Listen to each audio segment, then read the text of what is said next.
ว่าภัยอันตรายที่สูงสุดคือการหนีความสามารถของตัวเองที่ไม่รู้จักพึ่งตนเองด้วยธรรมจึงเรียกว่าพึ่งตนและพึ่งธรรมความจริงโดยอริยสัจสี่ถ้ารู้อริยสัจสี่ทั้งเบิดแล้วก็เป็นอันว่านั่นแหละหนทางที่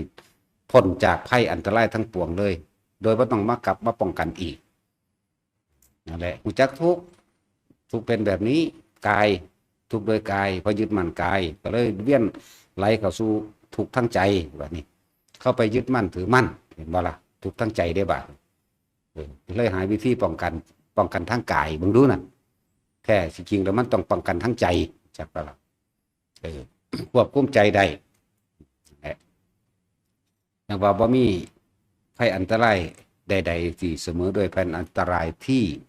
ไม่รู้จักการพึ่งตัวเองไม่รู้แจ้งธรรมด้วยอริยสัจสี่นี่อันตรายมากเพราะวันเวียนว่ายแต่เกิดคือเก่าพวกเฮานี่ชีวิตเวียนว่ายแต่เกิดสูงต่ำสูงต่ำสูงต่ำสูงเป็นเทวดามั่งต่ำเป็นเปรตเป็นสัตว์นรกมั่งเป็นเดรัจฉานมั่งเด้เกิดมามากแล้วแต่ว่าคำว่าบ่สูงบ่ต่ำเป็นกลางๆโลกนี้เป็นเอกนาโตหาได้ในโลกนี้กลางๆคือการเกิดเป็นมนุษย์นี่แหละเกิดเป็นมนุษย์และที่สุดของความเป็นมนุษย์ที่โชคดีที่สุดคือการเข้าไปรู้อริยสัจสี่สมัยใดที่พระพุทธเจ้าเกิดโอ้มันเป็นธรรมดาเด้บางยุคบางสมัยบ่มีพระพุทธเจ้าเด้บ่มีผู้ใดมาสอนอริยสัจสี่ปฏิจจสมุปบาทนี่หนทางทั้งหลายแห่งการเวียนว่ายตายเกิดสัตว์ทั้งหลายเพราะว่าความไม่รู้มีความคิดไปทางบุญยึดในบุญยึดในดีติดดีมีความคิดว่าบุญบาปบ่มีดอกคิดไปได้ทางอบุญอบุญญาภิสังขารน่ะคิดไปทางนี้เนยชาภิสังขารมีแต่ความเข้าใจผิดคิดว่าถ้ายึดบุญแล้วบุญสิพาไปสวรรค์มั่งบ่ฮู้จักนิพพานเด้ถ้าพระพุทธเจ้าบ่เกิดเข้าใจว่าล่ะบาปไปนรกมั่งหรือว่าบ่มีนรกบ่มีสวรรค์มั่งนั่นแหละเรียกว่าเนยชาภิสังขารความเข้าใจผิดคิดว่าบางคนก็มีความเข้าใจผิดคิดว่าเมื่อถึงที่สุดแห่งพรหมโลกหรืออรูปภพเป็นที่สุดแห่งทุกข์จังซี่เริ่มเนยชาภิสังขารนั่นแหละภัยอันตรายอันเกิดจากการไม่รู้จักพึ่งตัวเองเพราะหวังหรือมีความหวังแต่จะให้ผู้อื่นเข้ามาช่วยตัวเองให้พ้นจากทุกข์ส่วนมากคำว่าทุกข์ของคนเนี่ยมันบ่ได้เข้าถึงจิตใจเด้ทุกแต่ว่าบ่มีเงินบ่มีที่ดินบ่มีบ้านที่อยู่มีเสื้อผ้าใส่บ่มีอาหารดีๆกินแล้วก็หวังพึ่งรอคอยบุคคลผู้อื่นพึ่งผีสางนางไม้เทวดาอินทร์พรหมพญานกพญานาคพญาครุฑพึ่งไปพึ่งผู้อื่นให้เขามาซอยตัวเองให้พ้นจากความไม่มีอยากไม่มีกินเด้นั่นแหละเนี่ยยังนอกกักอยู่นี่ยิ่งประเภทไปพึ่งสิ่งศักดิ์สิทธิ์ที่เข้าใจว่ามีอยู่ว่าเขาจะช่วยได้จริงยิ่งห่างไกลเลยเป็นการพึ่งที่ลมๆแรงๆเป็นการพึ่งที่ไม่เป็นอยู่จริงไม่มีอยู่จริงพอเป็นการพึ่งที่บ่มีอยู่จริงแล้วก็ไม่เป็นไปตามความจริงพอเป็นไปตามความคิดอย่างคิดเอาคิดว่าจะเป็นความน่าจะเป็นคิดหวังพึ่งคนมันยังพ่อเห็นตัวตนว่าสิมาซอยอยู่เด้ไปขอความช่วยเหลือจากบุคคลยังมีความหวังอยู่แต่ว่านั่นก็ยังไม่ใช่ยังเป็นภัยยังเป็นอันตรายแต่ตนอยู่เพราะว่าตนเองบ่พึ่งตนเองไปพึ่งคนเนี่ยเอาไปหาขอเขากินหรือว่าขอนั่นขอนี่เขาแน่บางคนก็ให้นี่ยังมีความหวังเถอะว่ามันเห็นอยู่มันเป็นรูปธรรมอยู่มันเป็นรูปร่างตัวตนอยู่แต่ว่าไปหวังพึ่งสิ่งอื่นอันเป็นสิ่งศักดิ์สิทธิ์อันเป็นของบ่เห็นตัวบ่เห็นตนนั่นนี่โอ้ยมันไปไกลหลายแล้วก็เป็นเอามากทั้งโลกเดี๋ยวนี้คนทั้งโลกมีว่ากี่คนเด้ที่เข้าใจเป็นใน99.9%ของคนทั้งโลกก็ต้องพูดถึงเลยขนาดคนอยู่ในที่ว่าแวดล้อมด้วยวงแห่งพุทธศาสนาก็ยังไปหวังพึ่งพญาอินทร์พญาพรหมพญานาคพญาครุฑหวังพึ่งเลิกงามยามดีดวงดาวดูดวงเลิกอันนั้นอันนี้ยังไปหวังพึ่งอยู่นี่มันว่าธรรมดาเด้นั่นแหละหวังพึ่งคนยังมีความหวัง แต่ว่าไปหวังพึ่งสิ่งศักดิ์สิทธิ์แนวนั้นมันบ่มีความหวังคือหวังว่ามันจะเป็นมันบ่เป็นไปได้จะหวังว่ามันจะเป็นไปได้พวกนั้นเนี่ยจังหวะจะหนีจากความสมาธิของตนตอนนี้เฮาอยู่ในภพภูมิที่เหมาะสมที่สุดแล้วไม่สูงไม่ต่ำล่ะมนุษย์น่ะโลกนี้เป็นเอกานาโถหาได้ในตอนที่เป็นมนุษย์นี่เองเป็นทางผ่านเฮาสิผ่านหรือเฮาสิติดเด้อหรือเฮาสิฝังลงไปในนี่ก็บ่รู้ล่ะ จึงบอกว่าควรทำความเข้าใจกับอริยสัจสี่ให้ดีทุกข์คือหยังทุกข์นี่ทุกข์อยู่ในกายของเฮานี่ทุกข์เพราะว่าหยังในกายเฮานี่สาเหตุทุกข์อันเนื่องจากกายคือรูปนี่คือหยังไล่เบิ่งมันเล่นอยู่กับตัวเองนี่จะหนีออกจากตนจะหนีออกจากกายแห่งตนนอกๆนึงเด้เรื่องทุกข์เรื่องของกายนี่ทุกข์เพราะว่าเจ็บปวดใช่ป่ะป่วยเพราะว่าหิวเพราะว่าหนาวเพราะว่าร้อนบาดเจ็บขาหักปวดแขวปวดหัวนึงเด้นอกนึงเด้นี่บ่ได้แม่นของในจักเม็ดเด้นี่ของในมันเป็นของใจคุณเขาไปยึดมั่นถือมั่นในความรู้สึกที่พอใจนั่นนี่ตัวสาเหตุทุกข์แท้คือความพอใจคือความอยากนี่เองนี่ละสาเหตุทุกข์แท้ๆมันเลยไม่อยากแก่นั่นเพราะว่ามันพอใจความเป็นหนุ่มไม่อยากป่วยเพราะว่ามันพอใจความเป็นปกติที่ไม่ปวดไม่ป่วยไม่เจ็บนั่นเองเนี่ยทั้งสั้นแต่ว่ามันบ่เห็นลึกซึ้งเข้าไปเห็นยังอนิจจังความไม่เที่ยงแท้แน่นอนของชีวิตทุกชีวิตสรรพสัตว์หรือชีวิตของคนเฮานี่บ่เที่ยงแท้จักอย่างแล้วมีแต่ความแปรปรวนและแปรผันไปเรื่อยการเกิดมาก็ต้องอาศัยข้าวและน้ำและอาศัยมารดาบิดาเลี้ยงมาขนมกุมมาศตลอดทั้งน้ำนมของพระมารดาก็ว่าไปเนี่ยเป็นว่าล่ะแต่บ่ได้กินก็ห้องไห้หิวเนาะตัวเรื่องสั้น จังว่าภายนอกมันก็เห็นง่ายๆหนึ่งเด้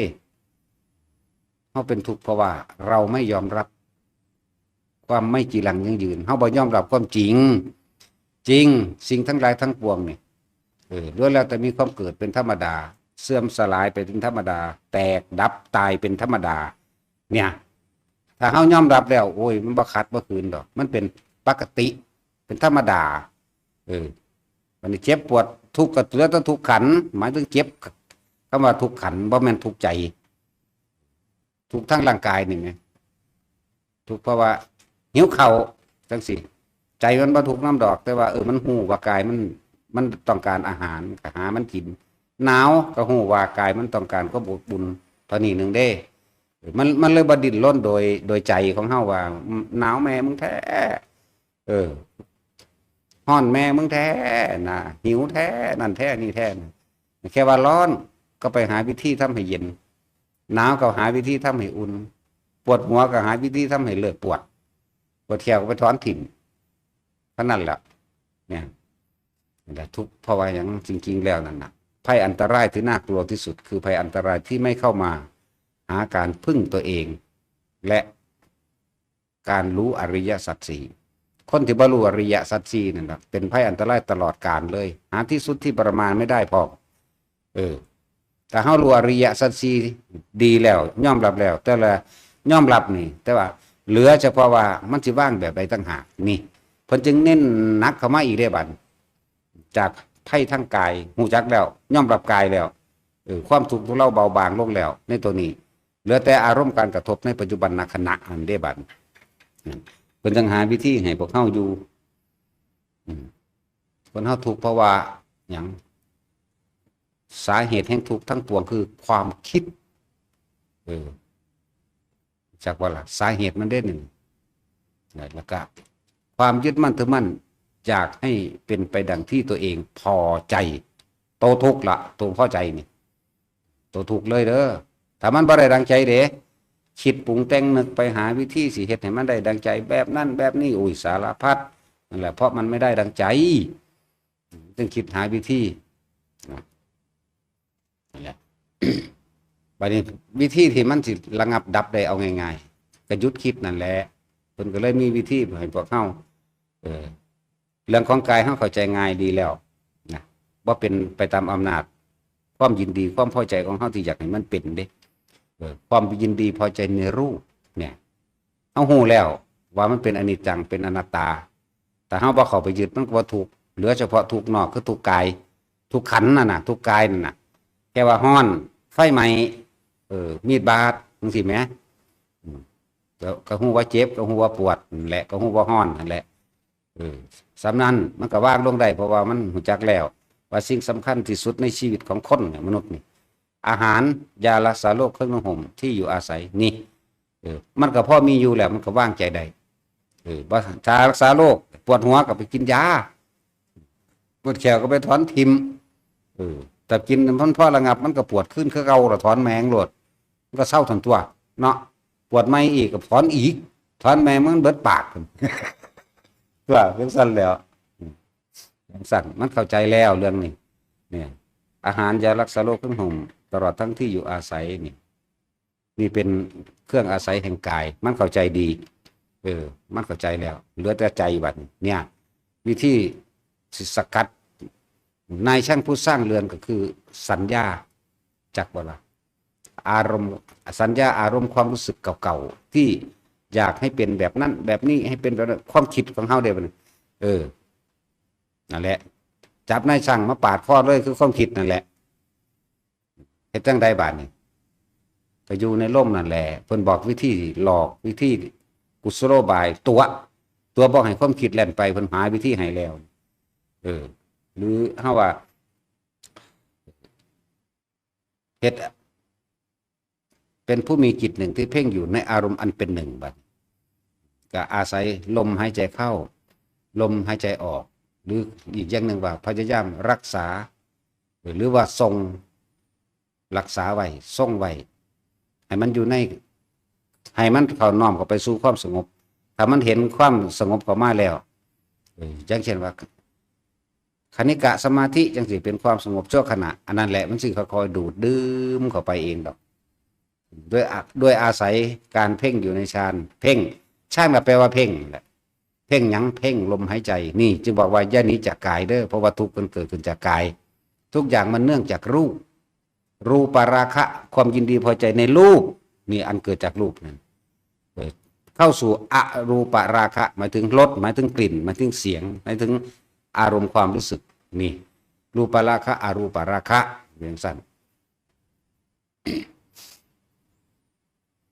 จากว่าแต่ละคนบัดนี้วิธีระงับมันกับเพิ่นก็ว่าอย่าหนีจากกายก็คือเฮาอาศัยว่าลมหายใจนี่แหละคือกายในกายอันหนึ่งนั่นรู้ลมเข้ารู้ลมออกรู้สึกตัวท้องอยู่ในลมเป็นผู้มีจิตหนึ่งที่เพ่งอยู่ในอารมณ์ที่เป็นหนึ่งเป็นยังเคยเพ่งอยู่ในอารมณ์ที่เป็นหนึ่งเพราะว่ามันสิเห็นเวลามันคิดไปยังไม่เนี่ยความคิดเท่านี้ตอนนี้รู้ลมเข้ารู้ลมออกรู้ลมเข้ารู้ลมออกบัดนี้มันแวบไปหาบุคคลที่รักนี่มันก็คอยจับมันได้ตัวนั่นแหละนายช่างผู้สร้างเรือนก็เลยดึงกลับมาลมแวบไปหาสัตว์เลี้ยงแวบไปหาบ้านแวบไปหารถแวบไปหาผู้นั้นผู้นี้ดึงเข้ามาเดี๋ยวก็คอยอยู่ก็เกิดจิตตั้งมั่นมันก็สงบมั่งไม่สงบมั่งเป็นธรรมดาที่แรกก็ดีต่อมาเมื่อความสงบเป็นไปแล้วปุ๊บนะแล้วก็สิเรื่องอุปจารสมาธิหรือว่ามีสภาวะหรือสิ่งใดสิ่งหนึ่งเกิดขึ้นเพื่อนเครื่องทดสอบทดลองเฮาเองนั่นแหละว่าเฮาสิไหลไปตามสิ่งที่มันเกิดขึ้นโดยในภายในบ่ในภายนอกเฮาเข้าใจดีแล้วแต่ที่ในภายในคืออาจจะเป็นรูปนิมิตรูปความรู้สึกเป็นลักษณะแห่งความรู้สึกปิติมันมีอย่างหน่อยกับหาอย่างอยู่แล้วมันมีและเฮาสิไปกังวลสนใจกับอันอื่นที่มันแทรกซ้อนเข้ามาบ่เห็นไหมถือว่าเฮาทำจิตหนึ่งที่เพ่งอยู่ในอารมณ์ที่เป็นหนึ่งอย่างเช่นเฮาทรงฌานเฮารู้ลมหายใจเข้าออกกับอยู่ระหว่างทำความรู้สึกตรงกลางระหว่างหน้าผากแล้วเอิ้นว่าจุดอุณาโลมจุดอนุโลมอยู่กับจุดนี้เป็นผู้มีจิตหนึ่งที่เพ่งอยู่ในอารมณ์ที่เป็นหนึ่งอยู่กับจุดอุณาโลมแล้วบัดนี้ความคิดแป๊บไปอีกตัวนี้หายปั๊บอ๋อนี่เริ่มจับจนส้นปลายมึงได้แล้วก็ค่อยกลับมาใหม่นั่นแหละบัดนี้คำว่าความรู้สึกอันเกิดขึ้นระหว่างกลางหน้าคืออุณาโลมนั่นต่อมาความรู้สึกปีติอันอื่นที่แทรกซ้อนได้บัดคนลุกวืบขึ้นมาบัดตัวมั่งเฉพาะท้ายถ้อยหรือว่าขมับมั่งแล้วแต่บางที่ก็หนุ่มนาบกลางหัวมั่งนี่แหละเฮาสิไปสนใจตัวนี้บ่นี่นั่นแหละ บัดนี้เฮาพยายามที่สิบ่สนใจแต่ว่ารู้อยู่ซื่อๆอยู่กับลมอย่างเดียวบัดอยู่กับลมเข้าลมออกหรือจุดอุณโลมอยู่กับลมเข้าลมออกหรือจุดอุณโลมบัดอยู่ตัวนี้บางทีมันขนลุกว่าอย่าเอาความคิดแทรกเข้าไปกับมันเด้ความรู้สึกทางกายมันก็รู้บางทีมันก็โยกซ้ายโยกขวาโยกหน้าโยกหลังมันก็รู้ใส่ความรู้สึกนั่นแหละหยุดกันหยุดเอาไว้ไม่ต้องใส่ความคิดหยุดดอกเอาความรู้สึกหยุดได้อยู่และหยุดบางทีมันก็เป็นเห็นอย่างพิบๆแพบๆเป็นแสงนั่นแสงนี่บางทีก็เกิดเสียงเปี้ยปัวในหูมั่งแตกเปี้ยมันก็มีมั่งบางครั้งที่เกิดขึ้นครั้งแรกเขาก็ตกใจยังรุนแรงอยู่เป็นคือคนเอางอนมาจกตีใส่แป้นเถียงหน้านี่นะพอนั่งเถียงหน้าตั้มตั้มขึ้นดังว่ามันดังธรรมดาได้พวกเจ้าเอ๋ยดังเลยเถียงหน้านี่สะเทือนครึ่งสังกะสีแข็งพร้อมหมดได้สองเถื่อเนี่ยย่านอยู่ที่แรกเขาพอเป็นอันอยู่เลยว่าความคิดมันออกจากบ่ล่ะว่ามันคือหยังแล้วก็ย่านตายน่ะสรุปลงแลนขึ้นแลนลงในเถียงหน้านั่นแหละแม่นอีหยังล่ะคือไปค้นหาสาเหตุมันเพื่อให้ป้องกันย่านให้ตัวเองนะหาเหตุผลมันนะมันหาบ่ได้ที่ปืนมันยิงกูแล้วธรรมดาบ่มันย่านเอาเสียงอันที่มันที่เฮาเห็นได้มาเป็นอันมูมันย่านขนาดเป็นคนบ่ย่านเด้บัดมันเป็นจังซั่นแล้วมันย่านมันมีอยู่เห็นบ่ล่ะเป็นคนบ่ได้ย่านเด้ขึ้นน้ำขึ้นผู้นี่ลงน้ำขึ้นผู้บ่มีปัญหาบ่เคยย่านหยังบัดจังซี่มันย่านของข้างในนี่เนี่ยแหละเอาซบให้ฟังอันนึงแหละเพราะว่าหยังเพราะว่าเฮาส่งความคิดออกนะเฮาไปหาเหตุผลมั่งเฮาไปหาหลายๆอย่างนั่นแหละเกิดขึ้นข้างสองเป็นเสียงฟิสเนี่ยฟึดไหลก็ยังมันออกมันผ่านหูเฮามากกับผ่านไปดังเฮานี่แหละจมูกฟึดแล้วก็เริ่มทำใจได้เปิดดูเข้าบ่อยครั้งบ่อยเข้านะเลิกเกิดความเคยชินเพราะว่าระงับความคิดได้เลยบ่ไปคิดน้ำเสียงมันธรรมดาได้พระพุทธเจ้าได้ลอยลงมาบาทนี่นั่งอยู่ถึงหน้านั่นแหละทั้งบ่แม่นในมือเดียวดอกเป็นไปเรื่อยเป็นไปละเป็นมือละย่าง2-3ย่างเป็นไปเรื่อยมื้อนั้นสิพระจันทร์กำลังขึ้นอีเกิงขึ้นเต็มดวงมื้อนั้นก็เลยอีเกิงขึ้นมาแต่สิเว้าเรื่องชั่วโมงก็คือ7:00 น 8:00 นนี่นะแต่ว่ามันเป็นอีเกิงพระจันทร์นั่นแหละเต็มดวงแต่ว่ามีพระจันทร์ดวงที่2เว้ยอันนี้ตาเปล่าได้บาดนี่เพราะว่ายังนั่งดูลมนั่นแหละเป็นตาเปล่าได้นั่งหันหน้าไปทางทิศตะวันออกแล้วก็เอาขาย้อนลงใส่ขาบันไดนั่งอยู่ทั้งซ่านเถียงหน้าแต่ว่าเอาขาลงเหยียบบันไดเหยียบคันบันไดนั่นเหยียบพุ่นเฮาก็เบิ่งดวงจันทร์ธรรมดาแต่ว่าสติเฮาก็อยู่ในลมเข้าออกเด้ก็เห็นดวงจันทร์อีเกิงเป็นธรรมดาเต็มดวงอยู่แต่ว่าดวงที่2ลอยมาใกล้ๆเฮานี่แหมใกล้เข้ามานี่แหมแต่ก็เกิดเป็นพระพุทธเจ้าหมายถึงดวงจันทร์ตัวนั้นอยู่ทั้งหลังหัวเพิ่นน่ะนะคือภาพวาดนั่นน่ะเนี่ยมันขนาดนั้นเด้ธรรมดาเด้โอ้ยเขาก็เป็นจริงเป็นจังระบาดนี่ โอ้ยก็คุยกับเพิ่นพู้นแล้วธรรมดาบ่ธรรมดาเด้อและ แล้วก็เป็นหลายครั้งอยู่เป็นหลายครั้งอันจังสิเป็นตลอดเป็นดูอยู่เป็นจนชินไปชินมาแล้วก็จังจับจุดได้ว่ามันบ่แม่นของจริงนั่นแหละสอนทำไปสอนทำมามันออกนอกลู่นอกทางตีบ่แม่นตีขนาดนั้นก็เลยระงับเข้ามาโดยการดับบ่คิดหยังการสิบ่คิดหยังใดนี่คือการอาศัยลมหายใจเด้นั่นแหละอันนี้พูดถึงปีติหลายอย่างเกิดจากอำนาจสมาธินั่นแหละแต่ว่าเฮาบ่ผ่านอุปจารสมาธิเด่นอุปจาระเด้อันพวกเห็นพระพุทธเจ้าพวกเห็นนั่นเทวดาเห็นนั่นเห็นนี่ก็แล้วแต่แท้ยังเป็นอุปจาระอยู่ในขันระหว่างการฝึกนั่นเพราะท่านเป็นของจริงเด้ของตัวเด้อจนเกิดความชินชำนาญจนแยกออกดูว่าอันใดจริงอันใดปลอมจนว่าบ่สนใจแล้วพุ่นละเบิดอารมณ์ความพอใจเบิดอารมณ์ความยินดีพอใจพุ่นละมันจังแยกออกเป็นแน่จังสันบัดนี้เฮาอันสิเว้าเรื่องการข่มปิติเด้อปิติแบบนี้ปิติได้ยินเสียงล้วนแล้วจะเป็นเครื่องทดสอบเบิดนั่นแหละ มันเกิดจากอำนาจสมาธิเวทจิตสงบแล้วมันสิพันธะสัมผัสอหยังลึกๆได้นะตั้งนี่ก็หูและเป็นสองเทื่อนี่บ่แม่นเป็นมือเดียวกัน เป็นเทื่อแรกนี่ย่านแห้งจนลงแลนหาพุ่นล่ะเออ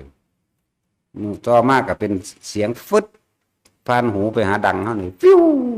ฟึดไปเลยนั่นแหละเป็นแต่ซ้ำเป็นฟ้าผ่าไปเปียงเลยธรรมดาเลยฟ้าเข้าหูนี่ล่ะเข้าไปในเงาหูนี่ไหมจะอธิบายบางใดวะไอ้เหี้ยเข้าไปในเงาหูนี่แหละเป็นคือหัวระเบิดพุ่นละนี่ธรรมดาบอกนั่นแหละเป็นไปเรื่อยเรื่อยเรื่อยเรื่อยต่อมาเขาบอกสนใจ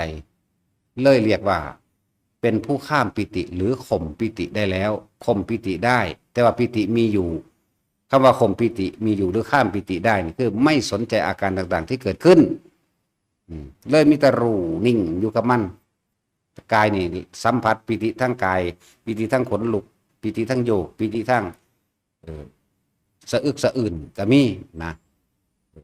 นั่นแหละปิติทั้งโยกนิ่มเด้เป็นแต่พอใจคืออย่างนี้เด้ข้ามความสุขตัวนั้นได้แล้วอันนี้บ่สนใจมันตัวละเอียดขึ้นมาอีกเรื่อย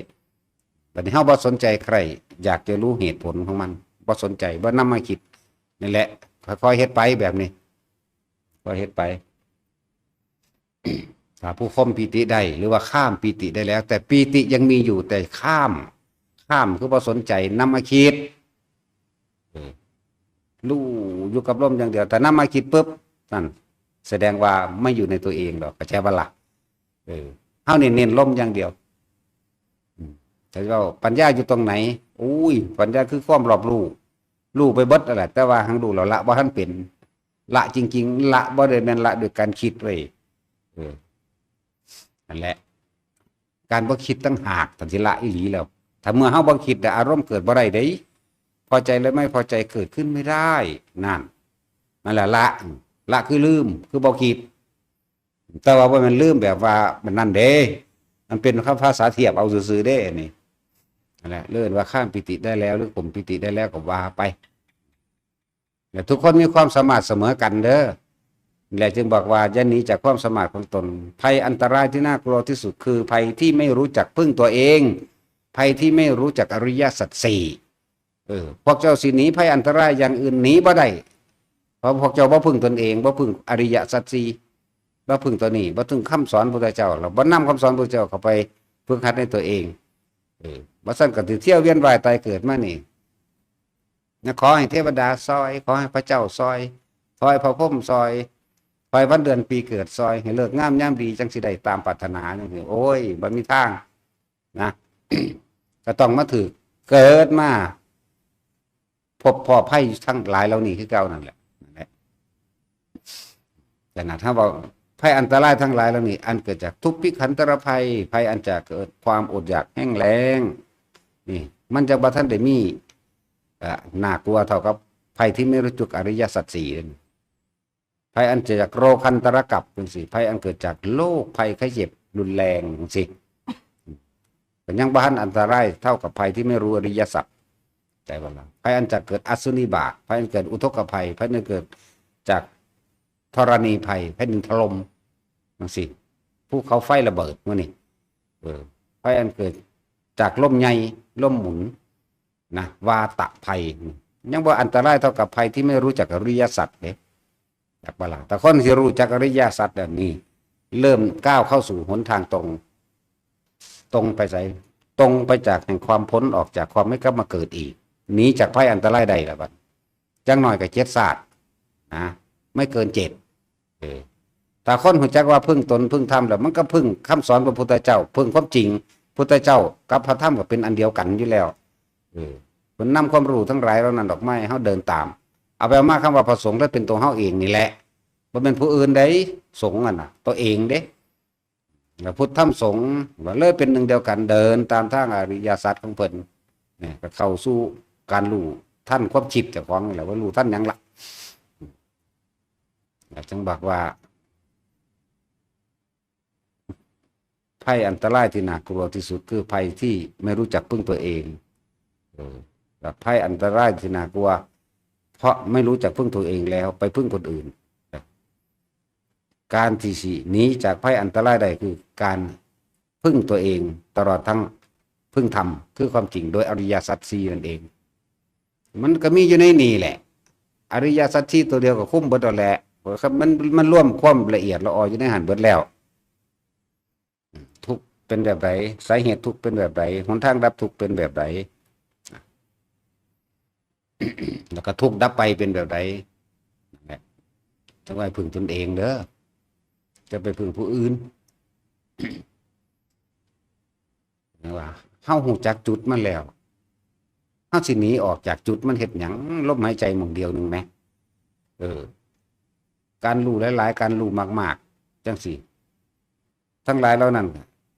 แต่เป็นผู้เพิ่นว่างไปแล้วนี่เพิ่นก็แค่ว่าอุปมาอุปไมยหรืออุปโลกขึ้นมาใส่มาบอกมาสอนมาแนะเพื่อให้เกิดความว่างจิตว่างใจซื่อๆได้ความรู้หลายๆนั่นน่ะ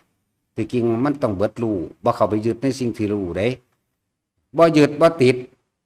ใครจะเว้าแนวใดก็บ่ยึดบ่ติดอารมณ์เกิดบ่ได้ว่างความยึดมั่นถือมั่นเท่านี้นึงดังนั้นทำลมหายใจให้มากๆเถอะไผก็ดีจะไปคิดเอาผลมันอยู่กับลมแล้วมันสิเป็นของมันเองดอกอย่าหวั่นไหวไปในที่มันเกิดขึ้นโดยภายในก็ตามภายนอกก็ตามอย่าหวั่นไหวอยู่กับลมโลดมันสิรู้เอาเองดอกจานดื้อๆมันสิคอยเป็นไปดอกนะเล่นอยู่ในลมเจ้าของเองนี่ลมสั่นก็ฮู้ว่าลมสั่นลองกั้นไปกั้นเข้ากั้นออกกั้นเข้ากั้นออกเล่นไปในตัวเองเว้ยมันก็อยู่ในกายคือเก่าแม้กายในกายคือเก่าก็ลมหายใจนี่แหละมันก็จะเห็นดอกความรู้สึกเวทนาในเวทนานั่นนะเวทนานอกคือทั้งกายเวทนาในก็คือความรู้สึกพอใจกับไม่พอใจนั่นแหละเวทนาในภาวนานะนี่นะจิตในจิตก็คือสติกำกับจิตนั่นแหละมันทั้งสิเห็นดอกธรรมทั้งหลายคือสิ่งทั้งหลายทั้งปวงนั่นแหละบัดนี้เห็นธรรมในธรรมก็คือเห็นความเข้าไปยึดมั่นถือมั่นในโลกในโลกธรรมแปดก็ว่าเห็นอนิจจังทุกขังอนัตตาในโลกทั้งปวงก็ว่าทั้งโลกทั้งปวงทั้งโลกกับทั้งแปดก็ว่าเห็นสิ่งทั้งหลายทั้งปวงนี่เป็นอนิจจังเป็นอนัตตาได้บัดนั่นเห็นธรรมในธรรมนะเอาตัวใจพี่ได้เห็นเอาตัวใจพี่ได้ละตัวใจพี่ได้ว่างเอาตัวนี้เด้อแหละว่าอยู่กับลมเถอะมันที่เป็นเอาเองดอกมันจะคอยเป็นไปเอาเองเรื่อยๆอย่าเสือเจ้าของอย่าเสือความคิดเจ้าของอย่าเสือความเห็นเจ้าของเด้ความเห็นคือเฮาสรุปเอาแล้วเด้ความเห็นจักว่าล่ะพูดให้เห็นตามความเป็นจริงโดยธรรมที่พระศาสดาสอนไว้พูดเห็นน่ะก็ยังว่างพันได้เด้เห็นโดยสัมมาทิฏฐินี่มีความเห็นถูกต้องตามความเป็นจริงเห็นตามความจริงได้นั่นสัมมาทิฏฐิก็ดีนั่นแหละขนาดนั้นมันยังว่างได้อยู่บ่ล่ะก็ยังเด้ยังสั่น เห็นตามความจริงเห็นว่าโลกนี่เป็นอนิจจังเป็นอนัตตาเห็นว่าถ้าว่าเขาไปยึดมันก็ว่าถูกตัวแน่นี่มันสรุปลงได้อยู่เลยว่าสรุปโดยความเห็นของเจ้าของสรุปเห็นเพิ่นก็สรุปให้ไว้ทั้งสี่คือกันเฮาก็สรุปโดยเห็นตรงกับเพิ่นคือกันแต่ว่าเฮาสิยึดเห็นไหมบัดนี้ฝึกไปเรื่อยฝึกไปเรื่อยคำว่าปล่อยคำว่าว่างมันจะค่อยๆถิ่มอารมณ์ไปเรื่อยถิ่มอารมณ์ไปเรื่อยดอกมันจะเป็นเอาเองดอกอันนั้นเข้าใจคำว่าเป็นเอาเองที่บอกเมื่อกำลังมันถึงสมาธิมันเต็มหรือสมาธิเต็มภูมิมันบ่หวั่นไหวเด้อัปปนาสมาธินั่นแหละสมาธิเต็มภูมิแล้วแม้นเฮ็ดจังใดอยู่ไปจังใดอยู่มันก็เป็นของมันเองเพราะว่าเฮาเริ่มต้นจากการฝึกของเฮาเริ่มต้นจากการเพ่งเข้าไปในลมหายใจหรือว่าซ่องฌานเจริญฌานชั้นที่1วิตกวิจารปิติสุขเวทตาชั้นที่2ชั้นที่3ชั้นที่4ก็ว่าไปเมื่อมันเต็มภูมิแล้วมันบ่ได้มีหรอกอันจังสันมันสิเป็นอัปปนาฌานก็ว่าอัปปนาสมาธิก็ว่ามันบ่ได้ไหลไปกับสิ่งทั้งหลายทั้งปวงแล้วอันใดเข้ามากระทบบ่ว่านอกบ่ว่าในมันบ่ไหลไปมันบ่นึกตามมันบ่หาเหตุผลมาสรุปเรื่องนั้นเรื่องนี้เนี่ยอารมณ์มันเกิดบ่ได้สมาธิเต็มภูมินั่นแหละเป็นจังซั่นท่านบอกว่าภัยที่อันตรายมากที่สุดก็คือการภัยอันเกิดจากการไม่รู้จักพึ่งตัวเอง เมื่อไม่พึ่งตัวเองแล้วก็มันจะไปเห็นอริยสัจได้จังใดเพราะว่ามันค่าตั้งแต่สิไปล่อคอยความหวังให้ให้หมู่พระพรหมเสกดลบันดาลอาหารให้น้ำให้ที่อยู่อาศัยเครื่องนุ่งห่มให้ว่าให้เก็บให้ไข้ให้ปวดให้ป่วยให้อายุยืนนั่นมันบ่ได้เห็นความจริงนั่นแหละมันไปฆ่าหวังแม้กระทั่งหวังน้ำข้นหวังน้ำลมๆแรงๆหลายๆอย่างนะหวังน้ำข้นขอความช่วยเหลือจากคนมันยังมีใดมั่งบ่ได้มั่งเด้แต่ว่าไปหวังขอความช่วยเหลือจากพระอินทร์พระพรหมพระเจ้าจังซี่นะมันเป็นไปบ่ได้เลยเด้อันบาดโดยการทำพิธีขอร้องอ่อนวอนต่างๆเห็นพระพุทธเจ้ามันก็แสดงไว้ได้ล่ะแต่เฮานั่งสวดมนต์มันมีบทสวดบทหนึ่งเพื่อจะให้เกิดความร่ำรวยนั่งสวดอยู่หันมันบ่รวยเด้แต่ว่าไปหาไหมเนาะแม่นบ่ล่ะ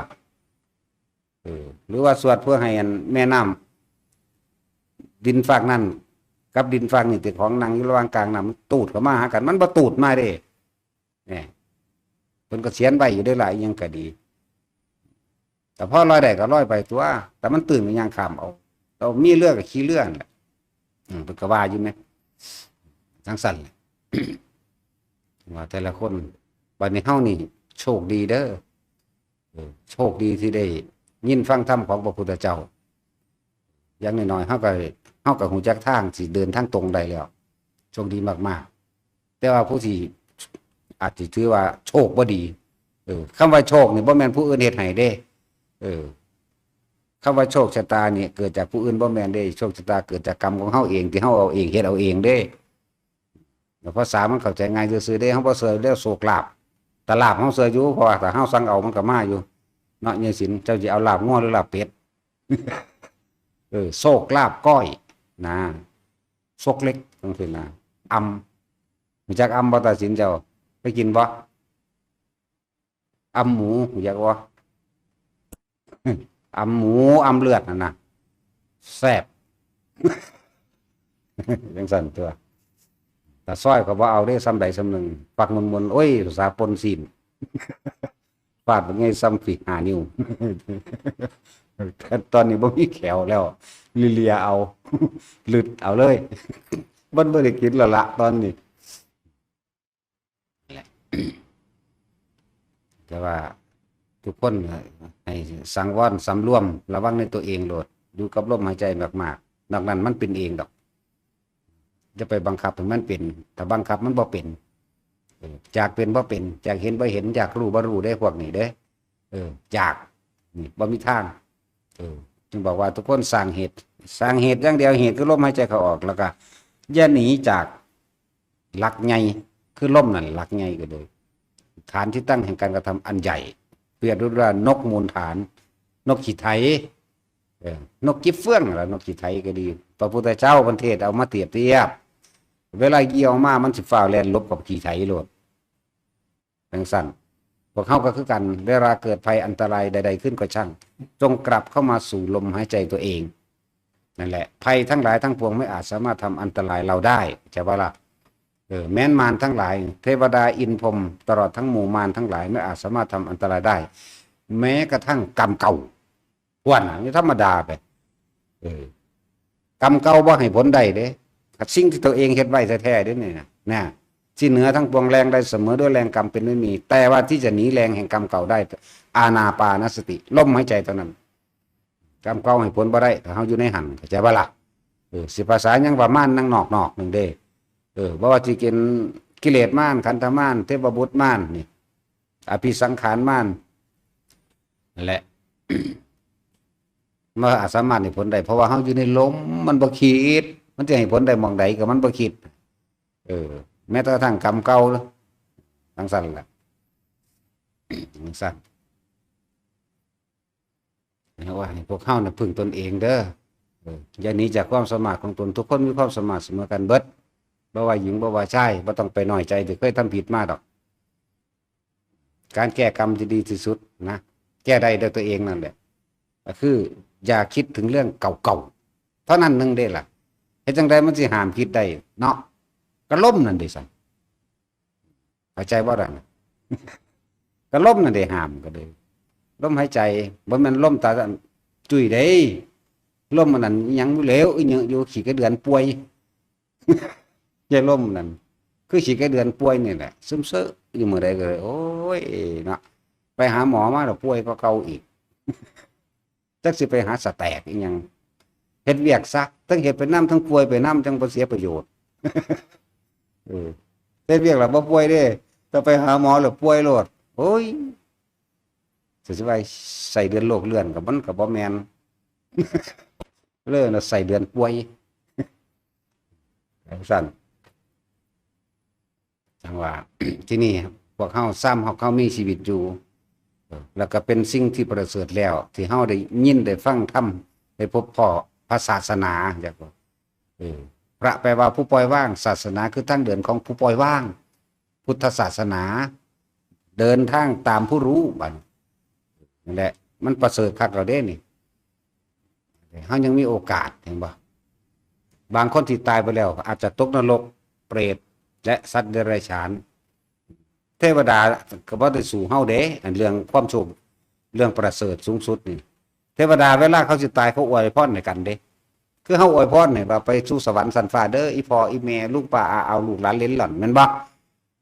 ไปสวรรค์เด้อพ้นทุกข์แล้วคิดถึงคนบนฟ้าเนาะเลี้ยวไปทั้งฟ้าก็บ่เห็นหยังมีแต่ขี้ฟ้าล่ะแม่นบ่ซั่นมีขี้ฟ้าแต่กลางคืนก็เห็นดวงเดือนดวงจันทร์แม่นบ่ซั่นแต่เป็นกลางเว้นก็เห็นขี้ฟ้ากับดวงอาทิตย์เนี่ยจังซั่นแล้วเว้าไปเฮ็ดหยังไปตายไปสวรรค์แล้วว่าซั่นแล้วบางกินเหล้าเมาด่าคนอยู่ว่าซั่นหาคนตีพ่อฆ่าแม่อยู่ไปสวรรค์หาแมงว่าเว้ามั่วๆเนาะเว้ามั่วๆตะขาพ่อตีแม่มันไปบ่ได้เด้สิบอกให้เด้ตะขาผู้อื่นมันพอไปได้อยู่ นาฏศิลป์เฮาก็หาขาแมงคนกักๆซะก่อนเฮาจังไปก็ได้ถ้าองคุลิมานเพิ่นก็ฆ่าคนมาหลายแล้วล่ะ บ่แม่นเด้อนั่นเพราะว่าความบ่รู้ของเพิ่นเห็นผิดหมายนั้นเพิ่นบ่ทันได้เห็นพุทธเจ้าบัดนี้เพิ่นเห็นแล้วพวกเฮาก็เห็นแล้วคือกันธรรมะของพุทธเจ้าหรือพุทธเจ้ากับธรรมะเป็นอันเดียวกันแม้นเพิ่นสิมีชีวิตอยู่บ่มีชีวิตอยู่ก็สร้างเด้ยังเป็นคือเก่าอยู่นี่เอิ้นว่าเป็นอมตะอมตังบ่ตายธรรมคือความจริงนี่ตายบ่เป็นอันนี้จังอนัตตาตายบ่เป็นเด้มันมีอยู่จังซั่นจังซั่นแหละตายบ่เป็นเด้อ จังว่าแต่ละคนได้หนทางแล้วไปเฮ็ดเอาบอกง่ายๆพร้อมสมาธิเคลื่อนไหวหรือการรู้สึกตัวทั่วพร้อมสมาธิคือเก่านั่นแหละไผสิซื้อโดยหลักการและเกณฑ์ทั้งใดก็สร้างเวลาใดขณะใดที่เฮาอยู่ในความรู้สึกตัวแห่งตนนั้นพบมันเกิดบ่ได้ดอกเพราะว่าพบมันสิเกิดมันก็ต้องอาศัยความคิดก็ต้องอาศัยสัญญาอารมณ์ความรู้สึกเก่าๆคิดถึงคนนั้นคนนี้แล้วก็ปรุงแต่งไปแล้วก็เกิดอารมณ์ความรู้สึกที่พอใจมั่งคิดถึงว่าคนที่ไม่พอใจก็คิดถึงคือคิดถึงอยากฆ่ามันแน่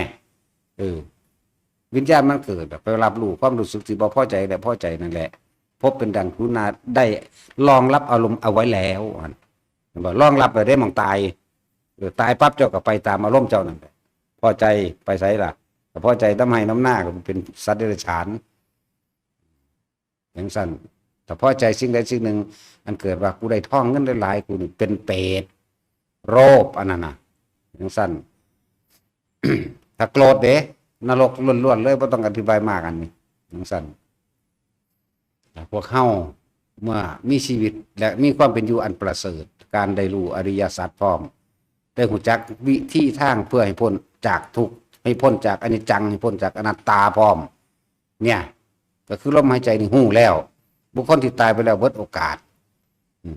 ฉะนั้นเฮายังมีโอกาสนี่พึ่งชีวิตที่เหลืออยู่พึ่งสร้างประโยชน์ให้มากแบบนี้ประโยชน์ตนคือลมหายใจซะประโยชน์โลกคือใส่ร่างกายนี่อาจจะปลูกต้นไม้ทำถนนหนทางสร้างวัดสร้างว่าสร้างคนให้อาหารโอ้หลายอย่างตลอดทั้งการสวดมนต์ภาวนาต่างๆแบบอุทิศบุญอุทิศบุญให้บุคคลผู้หมดโอกาสนี่เป็นการเสริมตนอย่างหนึ่งเข้าใจบ่นี่การแผ่เมตตาเป็นการเสริมตนอย่างหนึ่งการอุทิศบุญ ในบุญอันเกิดจากการให้ทานก็เป็นการเสริมตนเองหนุนตนเองขึ้นอย่างหนึ่งการสวดมนต์ต่างๆเป็นการสาธยายคำสอนของพระพุทธเจ้าเด้นั่นน่ะผู้ใดที่คิดแน่วแน่ดิ้งอยู่กับคำสวดโอ้ยมันไปหาพ่อหาแม่เป็นอันดับหนึ่งเด้ปู่ย่าตายายเป็นอันดับสองนั่นไปสั่นเด้มันไล่ไปหันเด้นั่นแหละแต่ว่าเป็นการเสริมตนเองหนุนตนเองเฮามีชีวิตอยู่ บานี้ที่พระพุทธเจ้าเพิ่นบอกว่าการแผ่เมตตานี่มีอานิสงส์สูงยิ่งคือการหลายๆอย่างเท่าการให้ทานมั่งการรักษาศีลมั่งเห็นบ่ล่ะการแผ่เมตตาคือปรารถนาความหวังดีความสุขเพื่อจะให้ผู้อื่นมีความสุขดังตนลักษณะนี้แม้เพียงแค่สูดดมของหอมนี่มีอานุภาพหาประมาณไม่ได้ไหมจักบ่ล่ะหรือเพียงแค่รัดข้อมือเดียวนั่นแหละหรือเพียงแค่เหยียดแขนออกแล้วคู้แขนเข้ามีอานิสงส์มากจอมเป็นที่รักของมนุษย์และเทวดาทั้งหลายเรื่องสั้นจอมเป็นที่รักของมนุษย์และอมนุษย์ก็ร่วมเบิดตัวอมนุษย์ก็เลยทั้งหมาสัตว์ต่างๆทั้งคนตัวจงหาเครื่องอยู่บ้านนี้สิบอกอีกวิธีหนึ่งจะพากันลืมเหรอแสดงบุกหมู่ภิกษุทั้งหลายนั่นน่ะเดี๋ยวนี้พวกนี้แหละนางขมอกับแม่อยู่นี่ภิกษุทั้งหลายเด้อเฮาทรงฌานนี่รู้ลมเข้าหรือจับจุดลมหายใจกับอุณหภูมิเกิดแต่เฮาสามารถแผ่เมตตาออกไปได้เข้าใจบ่ล่ะแผ่ความรู้สึกอันเป็นสุขคือจิตเฮามันเป็นสุขแล้วเนี่ยออกไปได้เด้อเฮาสิได้ใส่คำว่าสัพเพสัตตาสัตว์ทั้งหลายทั้งปวงที่เป็นเพื่อนทุกข์เกิดแก่เจ็บตายด้วยกันทั้งหมดทั้งสิ้นนะจงเป็นสุขเถิดเท่ากับว่าเพิ่งสิก็ได้เป็นการนำความบริสุขตัวของเองแผ่ออกไปให้แก่สัตว์อื่นสุขอันนี้เป็นสุขอันเกิดจากความสงบเด้สุขที่จะเท่ากับความสงบเนี่ยบ่มีเด้จากโบราณเป็นอันเกิดจากความสงบจิตสงบความอยากได้อยากดีอยากนี่อยากเป็นเด้นี่จิตใจมันแช่มชื่นเบิกบานปัสสติแล้วมันอยู่นิ่งของมันแล้วตัวที่เฮาใส่ส่วนมากกันน่ะมันสิเว้าว่าน่ะสัตว์ทั้งหลายทั้งปวงนี่ไม่มีที่สุดไม่มีประมาณทุกหมู่ระบันดามีจงเป็นสุขเถิดนะมันสิเว้าสั้นๆซ้ำนี้บางที่ก็เว้าคำบาลีบางที่ก็เว้าคำวานเยเกกิปานภูตติตะสาวาทาวราอนวะเสสาติกาวะเยมหันตวามัชฌิมารัสการุทุราธิทาวะเยจานิทาเยจะทุเรวสันเถวิทุเรภูตาวาสัมภเวสีวาสัพเพสตาภวันตุสุขิตตานี่เป็นคำบาลีที่เฮาคิดนึกออกมาบางที่ก็คิดนึกออกเป็นภาษาแต่ของเองภาษาเฮาภาษาเข้าใจไหมสัตว์ทั้งหลายทั้งปวงไม่มีที่สุดไม่มีประมาณทุกเหล่าบรรดามีจงเป็นสุขเถิดบางที่ก็แถม มีแถมพร้อมเด้ท่านใดยังไม่ได้อาหารขอให้ได้อาหาร ท่านยังไม่ได้น้ำขอให้ได้น้ำท่านยังไม่มีที่อยู่อาศัยขอให้ได้ที่อยู่อาศัยท่านใดที่เจ็บป่วยอยู่ขอให้หายจากความเจ็บปวดป่วยจังสี่เด้บางทีเขาก็แถมแบบนี้ยุ่นนะบางที่ก็ว่าบุญอันเกิดจากการให้ทานที่ข้าพเจ้าก็ทำมาแล้วนี่ตั้งแต่อดีตจนถึงปัจจุบันณขณะนี้จงมีแต่สรรพสลายไม่มีที่สุดไม่มีประมาณทุกหมู่เหล่าบรรดามีอย่างสินะจักสิจับเอาจุดใดเนาะแล้วแต่มันสิเกิดเด้ของเขาเอาปัจจุบันเกิดแต่ว่านี่บอกเป็นแนวทางเด้อ บอกเป็นแนวทางแต่ว่าภิกษุหมู่ใดก็ช่างไม่ว่าท่านจะไปอยู่ในสถานที่ใดก็ช่างในบ้านก็ช่างในบ้านว่าในเมืองก็ช่างหรือในป่าในภูในเหวในเขาหรืออยู่ในวัดว่าอารามอันเป็นสถานที่อาวาสก็ตามนะอย่างน้อยๆให้ทุกคนนึกถึงนี่บทนี้เด้อกะเยเกกิปานะภูตตินี่ล่ะเด้อมันจะเป็นวรรคหนึ่งอยู่ในบทกรณีไปจำเอาเด้อเวลาเขาไปนั่งภาวนานี่พอจะจับจิตเป็นสุขพอดีเลยหมายถึงการทรงฌานเท่านั้นบ่ว่าสิเป็นฌานที่หนึ่งหรือฌานที่สองก็สร้างนึกได้เลยบัดนี้ฌานที่หนึ่งคือรู้ลมเข้ากับอาการปิติเกิดเท่านั้นแล้วนึกเลยบัดนี้วิตกวิจารปิติสุขเอกคตานะมันเป็นจิตหนึ่งเพ่งอยู่ในอารมณ์อันเป็นหนึ่งที่เป็นสุขแล้วจิตเป็นสุขแล้วอันนั้นนั่นแหละเยเกกิปานะภูตติตัสสาวาทาวราอนุวะเสสาติกาวะเยมหันตวามัชฌิมารัสกาอนุกัทุราทิฏฐาวะเยจะอทิฏฐา เยจตุเรวสันติอวิทุเรภูตาวาสัมภเวสีวาสัพเพสัตตาภวันตุสุขิตัตตานี่แค่นี้เด้อสัตว์ทั้งหลายทั้งปวงที่อยู่ใกล้ก็ดีอยู่ไกลก็ดีสัตว์มีเท้ามากและสัตว์ไม่มีเท้าสัตว์4 เท้าตลอดทั้งสัตว์ที่เกิดแล้วและแสวงหาที่เกิดเนี่ยขอสัตว์ทั้งหลายเหล่านั้นจงเป็นสุขเถิดนี่คือคำแปลมันคร่าวๆเดี๋ยวจะแปลละเอียดก็ไปเบิ่งเอาเนี่ยมันแปลอยู่แล้วหนังสือเฮาแปลให้อยู่แล้วอย่าลืมเด้อหมู่เราภิกษุทั้งหลายนั่นนะจะไปสันบิณฑบาตของชาวแคว้นด้วยความเป็นหนี้เด้ต้องมีสิ่งเหล่านี้แลกกันเด้อจะไปกินข้าวเช้าบ้านเช้าตลาดด้วยความเป็นหนี้บิณฑบาตก็สร้างบิณฑบาตก็ต้องให้ทรงชาติให้เป็นทำจิตหนึ่งที่เพ่งอยู่ในอารมณ์อันเป็นหนึ่งจิตเป็นสุขเวลาเขาใส่บาตรเขาว่างปอกลงขอบุญนี้จงถึงแด่นี่ถึงเบิดมันบ่ข้างน้ำเฮาเพราะว่าเฮาบ่มีกิเลสตอนเฮาคมนิวรณ์ได้แล้วเข้าใจบ่ล่ะเฮาคมนิวรณ์เด่นบ่มีกามฉันทะบ่มีทีนมิตะบ่มีวิจิกิจฉาบ่มีปฏิฆะเด้ตอนนั้นนั่นแหละว่าเขาที่เขาเจ้ายกขึ้นทั้งหัวนั่นน่ะเขาเจ้าอุทิศบุญมันก็ไปของมันเด้แต่ว่าตาอุทิศบุญพร้อมขอพร้อมมันบ่ไปดอกเด้อบอกไว้อีกหนึ่งเด้อจะทำบุญแลกของจะทำทานแลกของทำทานเพิ่มทุกข์อันนี้มันบ่ไปต้องไม่หวังผลในทานไม่มีจิตผูกพันในผลแห่งทานเด้อพวกจะทำบุญอุทิศนะทำทานอุทิศนะจะไปแลกได้สาธุเอ้ยพ้นจากทุกข์จากยากจากหนี้จากศีลให้วิทย์ออกจากหนี้ทกสให้ลูกเราหลานผู้ขาสอบได้เป็นเจ้าเป็นนายเป็นคู่เป็นขั้นก็ว่าไปเนาะความเจ็บจะได้ความไข่จะมีบุญรักษาเทวดาคุ้มครองผู้ขอลายปันนี่เนาะครั้งจะโดนหลายเข้าไปก่อนเลย30 เมตรเด้เอ้าบ่สั่น ไล่เอาเด้อ เอาอีหลีได้นี่เรื่องจริงๆนี่แหละเขาสั่งคือยังนี่เดี๋ยวนี้อยู่ตลาดก็เลยเพราะว่าเขาบ่งอเอาไหมเจ้าก็นึกเอาเข้าเดียวหนึ่งเจ้าว่าหลายปานนั้นการที่นึกว่าเป็นอารมณ์จิตเป็นหนึ่งเข้าใจบ่ยาวก็ช่างถ้าเป็นอารมณ์จิตเป็นหนึ่งมันไปถึงอยู่เข้าใจบ่ไม่ในการอุทิศบุญหนึ่งนะยาวก็ช่างแต่จิตเป็นหนึ่งไปแต่ว่าขาดกระท่อนกระแท่นไม่ไปเด้อจะบอกให้เด้อมันไม่เชื่อมต่อจากบ่มันบ่เชื่อมบ่ต่อกันมันบ่สันตติมันไม่ต่อเนื่องมันขาดมีอารมณ์อันใดหนึ่งเข้ามาพาปุ๊บขาดออกเลยหมายถึงข้ามอุทิศนี่นะสมมติว่าลุงศรีลุงสายยังก็ว่าไปไล่ไปแต่ว่ามันบ่ขาดนะขอบุญทานบุญกุศลกรรมดีที่ข้าพเจ้าก็ทำนี่จงถึงแด่ไล่ไปเลยบัดนี้จัก50 คนแต่บ่ขาดก็บ่เป็นหยัง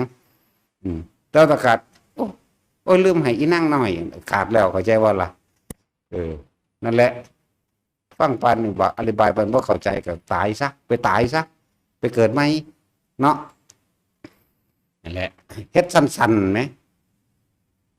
เว้าอยู่ซุมื้อกับพากันไปจื้อเอาเองเนี่ยเด้อขอผลทานบุญกุศลกรรมดีนี่ที่ข้าพเจ้าก็ทำมาแล้วนี่ตั้งแต่อดีตจนถึงปัจจุบันณขณะนี้นี่ผลเพิ่งมีกับว่าเอามันยาวหดขอผลทานบุญกุศลกรรมดีที่ข้าพเจ้าก็ทำมาแล้วตั้งแต่อดีตจนถึงปัจจุบันณขณะนี้จงถึงแด่มารดาบิดาข้าพเจ้าญาติข้าพเจ้าเจ้ากรรมนายเวรของข้าพเจ้าตลอดทั้งสรรพสัตว์ทั้งหลายทุกหมู่เหล่าบรรดามีจบจะไปขอได้แต่ขอเราบ่ไปได้แต่ขอเราว่าไปเด้อสิบอกให้ขอนี่หวังผลในท่านมีจิตผูกพันในผลแห่งทานสิ่งที่เขาอุทิศออกไปมันบ่ไปอุทิศแปลว่าให้อุทิศะนี่แปลว่าให้เด้อมันบ่ไปจะของดึงไว้แล้วว่าจะแลกของนั่นแหละบ่ไปใจมันเนี่ยว่ามันเป็นยางเหนียวไว้แล้วตัณหานี่ผูกไว้แล้วย่านแต่ของบ่ได้บ่ดีบ่มีบ่รวยบ่เป็นนั่นแหละจากบ่ล่ะว่าบอกไว้พวกเจ้านึกไว้ในใจหลดแหมเฮ็ดบุญให้อีแม่ก็น่าคิดไว้ตะกลางคืนก็ได้ตัวทำบุญให้ปู่ย่าตายายก็น่าก็ใส่ปกลงไปโลดบ่ต้องว่าอีกก็ได้มันไปตามที่เฮานึกแล้วเข้าใจบ่ล่ะนี่ไปอีหยังบักโดดโลดเน้นหน่อยหังคักเขาไหลใส่เอาแต่ละมื้อแล่นนำเด้เขาไหลใส่เอาอีหลีเด้ริบลับทั้งนี้ไปอย่างเดียวไปโลดไปโลดนิดหน่อยเขาได้ไล่ใส่บาทเอาเด้นี่ไปเลยริบลับไปแบบนั้นแหละไปตามอัจฉริยะใส่โลด สั่นเอาซ้ำเครื่องอยู่อีกอย่างหนึ่งการแผ่เมตตามีอานิสงส์มากมหาศาลเพิ่นเทียบไปหลายเด้ให้ท่านแบบนั้นให้ท่านแบบนี้การรักษาศีลแบบนี้นี่ใช่บ่ล่ะการทรงชันแบบนี้แต่ว่าการแผ่เมตตานี่มีมากถูกไหมอันใดก็ช่างที่มันเป็นของหนุนตัวเองเสริมตัวเองเฮ็ดโลดไปอยู่ในป่าเขตป่าสถานที่ใดก็ช่างหรืออยู่ในสถานที่บ่ว่าป่านบ่ว่าป่าภูเขาทำเงือมผาหยังก็ช่างหรือเขาอยู่ในกุฏิวิหารก็ช่างเพราะถ้าจิตเป็นสุขนี่แค่ปฐมฌานทุติยฌานหรือตติยฌานก็แล้วแต่ว่าจตุตฌานมันบ่ไปเด้มันวางแล้วนะมันคนละเรื่องกันเด้เขาบ่นิยมเว้าดอกกันเรื่องนั้นมันยากคือดอกที่สิได้แต่ว่าก็บ่ยากเฮาเฮ็ดมาล้านเทื่อแล้วกำหนดเข้ายังได้ก็ได้นะแต่ว่าบ่เฮ็ดดอกเอาแค่นี้แหละบ่รู้เรื่องอันนั้นแหละบ่ว่าสิแค่จุดอุณหภูมิขึ้นนึกได้เลยเด้อเป็นของเสริมตัวเองมีคุณภาพมากอันนี้เพราะว่าเป็นความสุขที่กันอันเกิดจาก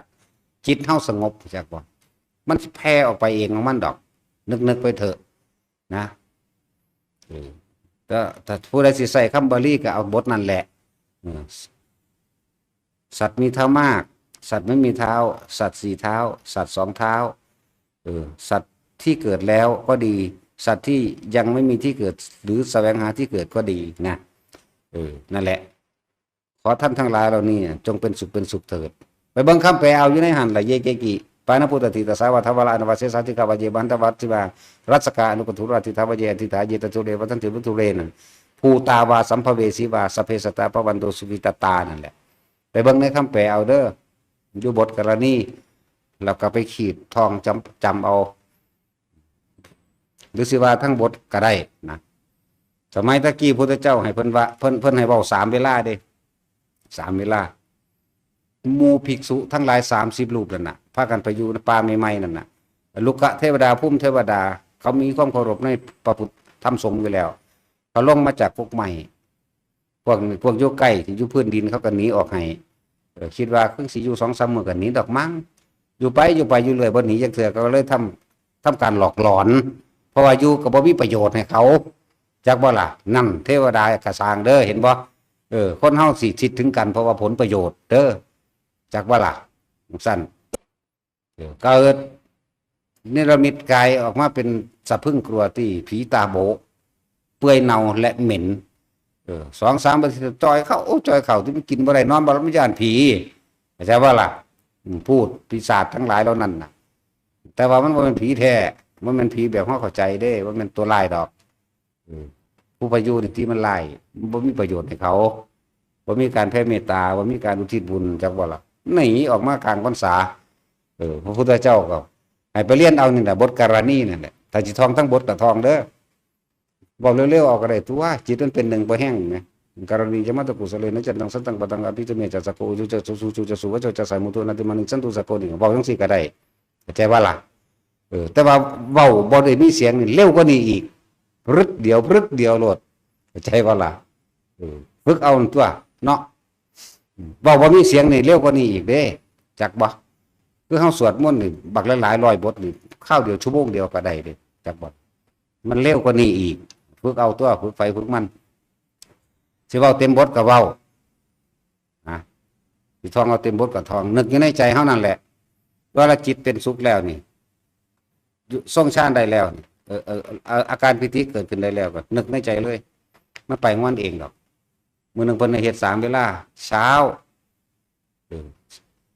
เช้านี่คือเช้าตั้งแต่ตี 5ตี 4ตี 5พุ่นเด้คำว่าเช้านั่นน่ะเที่ยงและก่อนนอนนี่สมัยพระพุทธเจ้ามีชีวิตอยู่เพิ่นก็สอนแบบนี้บอกแบบนี้แต่ว่าบอกเต็มบทของเฮามันขี้คร้านแล้วย่อเอาย่อเอาตะกี้เฮาก็เอาเต็มบทคือกันเต็มบทย่นเข้ามาบ่ว่าหยังเลยก็สร้างนึกปั้วไปโลดกันนะซุมื้อนี้บ่ว่าเลยอันนั้นเป็นวิธีสอนเป็นวิธีเพิ่นสอนเฮาก็แตกแขนงเอาเองนั่นเลยเนาะหาวิธีเป็นของตนเองนั่นแหละเว้ยแตกแขนงเอาเองเข้าใจว่าแตกแขนงหาช่องทางอันนั้นเป็นของตนนั่นแหละเว้ยมันว่าล่ะสั่นแหละเพิ่นสอน ถ้าว่าท่านได้เข้าใจนั่นก็เอาตามเต็มบทนั่นก็บ่ผิดถูกต้องสวยงามเบิดนั่นแหละนั่นแหละจึงว่าหาของเสริมหนุนตัวเองไปทั้งได้กระสร้างเทวมนุษย์และอามนุษย์ทั้งหลายนี่ย่อมเป็นที่รักจักว่าเป็นที่รักของมนุษย์และอามนุษย์เด้อามนุษย์ถือว่าหมาจังสี่นึกไปซื่อๆมันก็หักมันก็อันนั้นเด้เด้บ่หมามาแต่ทั้งใดก็สร้างให้มาเพียงใดก็สร้างแวบมาหาไก่เฮาน่ะแข้งหางใส่แวบมาเลียมือโลดเป็นสั้นยิ่งมีเข่าให้หังคักนำมาเลยถ้าขนาดเบ้าเข่าให้ยังเต็มวัดทีเดียวนี่โอ้ยจังว่าหมาแมงผู้ใดดอกอีกาก็เป็นลอยเอาโลดจังหมาทั้งกาเป็นจังสั่นเอาก็อีหลีเนาะบอกความจริงหมานี่อยู่เป็นจุดเด้เต็มอยู่กาก็อยู่ทั่วไปเลยบาดนี้ อยู่ทั่วไปนี่แหละความจริงมันก็มาจังสี่แหละเห็นว่าคนก็ยังมานะจักมาเฮ็ดหยังเนาะอยู่ไกลบันไดก็มาเด้เนาะเรื่องบางเขาก็บอกผมมวนจักเม็ดโลดเพราะดากะดาโลดเพราะอีหานี่ก็อีหาโลดยังอีหลีนี่แหล้วแม่นว่าสั่นพวกเจ้าว่าทางคนก็มานำดาเด้เป็นสั่นตัวแล้วถ้าเราไกลบันไดก็ยังมาแม่เรื่องสั่นนี่แหละคือสิ่งที่เฮาเห็นอยู่นี่เว้าให้เห็นตายเห็นอยู่นี่ถ้าว่าเว้าก็บ่ฮู้จักนะแต่ว่าเว้าก็บ่ฮู้จักแนวคิดว่ามาได้แบบใดคือกันเลยเว้าให้ฟังการแผ่เมตตานี่แผ่ออกจากใจจริงๆเด้อบ่แม่นแผ่ด้วยความอาฆาตแค้นให้เขาตายเด้มันมีหลายคนอยู่เด้บางทีพระผู้เฒ่าเพิ่นเว้าไว้ก่อนจังซี่นะเวลาโกรธเกลียดผู้ใดน่ะอย่าไปสาปแช่งเขามันจะเข้าตัวเราเองสวดมนต์ภาวนาแผ่เมตตาให้เขา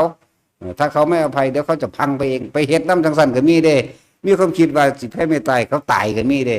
โอ้ยแต่ของหันสิตายไว้จักบ่นั่นแหละไปเถอะมันบ่แม่นเมตตาเด้อันนั้นน่ะมันได้ฆ่าเขาแล้วจังซี่ผิดจักว่าล่ะแผ่ไปโลดมันสิรับบ่รับก็สร้างแมงไปหยังตัวนี้เนาะเงือดแม่มึงหยังแน่แล้วสั่นแล้วก็บ่เห็นว่าคนสิบ่มาเทวดาสิบ่มาเนาะอันนี้ต้องใส่ทั้งในเห็นเทวดาจังสั่นตัวมาคือเก่าแต่หมายังมาเนาะ หมาทั้งหลายโอ้ยเป็นกกเป็นเหล้าเต็มอยู่กาอีกบินว่อนเต็มอยู่เป็นร้อยจังสั่นแหละนี่แหละคืออันนี้ที่เฮาเห็นอยู่นี่สิ่งที่เฮาเห็นนี่คนก็มาคือจังซี่แหละนั่นแหละคนก็มาหม้องใดเกิดบุญเข้าใจบ่หม้องใดที่มีบุญคือความสงบเย็นแสงสว่างแห่งบุญอันเป็นเสียงขาวนวลแล้วจิตที่ดีงามขึ้นไปอีกทั้งขาวทั้งนวลทั้งเหลืองพร้อมเด้นวลเหลืองหุ้มธรรมดาพอจนถึงเข้าไปถึงความเป็นความใสไปเลยก็มีนะนั่นแหละสัตว์ทิพย์ทั้งหลายคือพวกเทวดาทั้งหลายนั่นน่ะยุคไกลวันใดเขาก็เห็นเขาก็พุ่งตรงเข้ามามาฟังธรรมจังสิเขาก็มาบ่ล่ะก็มาคือคนมานี่แหละเขาบ่อันนิสัยเสียคือคนเด้คนนิสัยเสียอยู่งุกงักก็เดี๋ยวก็แนมผู้นั้นแนมผู้นี้อีกเนาะ เขามาเวียนรอบสะก่อนเด้แต่ละมื้อเวียนรอบ3 เที่ยวแต่จังลงเป็นระเบียบของไปของมันเด้บัดนี้เป็นกลุ่มเด้จังซั่นแหละคนนี่ยิงหยางอยู่ แต่ว่ายิงหยางบ่ได้เด้อยู่นี่ฟาดตัวเด้ด่าปัวเขาตัวเด้เนาะแต่สั่งคือหยังนี่เด้ทางบ่เห็นไผสั่งดอกเพราะว่าบ่เห็นไผกินสิดังให้เบิ่งเสียนหลายก็ว่าผูกของแซวว่าเครียดก็บ่เห็นไผผูกคอตายให้เบิ่งเนาะนะว่าแม่สิน นั่นแหละนี่บอกเครื่องอยู่อีกอันนึงเด้อเวลาขึ้นไปภาวนากลางคืนถ้ายังย่านอยู่นั่นน้องตาชายินบ่ล่ะเด้อนี่ขี่ม้านี่โอ้ยย่านผีคักก็ตัดสินอีก ไปนำกันกับตัดสิน ย่านก็ตัดสินอีกเด้เด็กก็เลยอันเขาย่านผีแลนมาแห่นพระซอยนี่ว่าแลนก่อน นี่ลีนแล้วพาแลนก่อนเด้ดิว้ายแล้ว เป็นจังเกาะหรือละสมว่าผีอยู่หันไม่ต้องฟอไปแล้วทางนี้เหลือนก่อนแล้วตาคอยน้อยตาคอยน้อยเล่นน้อยมันทางแลนหันอยู่มันจะเป็นที่พึ่งของผู้ใดใดแต่ตัวเองยังพึ่งตัวเองบ่ได้กล้าเข้าไปเนี่ยตัวเนาะสัวซ้ำน้ำบักเขือไหลภาษาผีซื่อๆผีมันบ่มีมันอยู่ในความคิดเจ้าของผีในหนังอันเอามาจำไว้ดิมันสิเปื่อยแบบนั้นเปื่อยแบบนี้ส่วนมากผีในหนังผีในจินตนาการเจ้าของเองมันบ่แม่นผีอีหลีดอกผีตัวจักว่าผีหลอกก็แม่นอีหลีเด้อเนาะหลอกเจ้าของไหม ผีหลอกกันหลอกเจ้าของคือความคิดเจ้าของหลอกเจ้าของเด้ผีเจ้าของนั่นแหละว่าผีเป็ดผีไก่ขันบ่ย่านคือกินแซ่บเลยเนาะผีปลามันเห็นไหมผีหวกผีปลาทูมันเห็นไหมผีปลาทูผีหวกผีเป็ดผีไก่ผีหัวผีก้อยผีหมูเนาะคือบ่ย่านวะบัดผีคนกันย่านแปลกว่าล่ะงั้นวัตศิลป์ผีปลาดุกเจ้าย่านใช่บ่ผีปลาดุกผีปลาเข็งมันเห็นไหมมีแต่หอมมันสวดนี่แหล้วเนาะพี่นกตุงมันแล้วก็เลยบาปนกตุงพี่หอยมันเห็นไหมหอยแข้งหอยแมลงภู่ผีหอยแมลงภู่มาแล้วมันมีอยู่บ่เนาะหรือว่าตาผีตาสินอยู่เนี่ยอย่าไปหางได้ตาสินหลอกเก่งๆก็ว่าอีกแหละผีตาสินสั่นเราคนตายเราย่านโลดโอ้ยเราจะคล้องขาอยู่ปัวแต่ละมือกันบ่ย่านเนาะผีปวกทั้งกี่ไหมแต่ผีพุ่มมีลีเด้ผีไฟไก่ตะวันไปแล้วล่ะยังตัวไม่สิมาแทนเดียวไอ้เจ้าวันสิมาเป็นผีพุ่มได้บาดขึ้นก็ไม่ขาอยู่หันมาเด้อรึดขาบหูลงมาตุ๊บเลยให้เห็นว่าล่ะอยู่นี่แล้วน้ำบัดเท่าเดียวละจริงอุ้มลุมซ้ำกระตานี่กระตาใหญ่อยู่เด้กระตาซ้ำกระตาหาบเขาตะกี้เนี่ย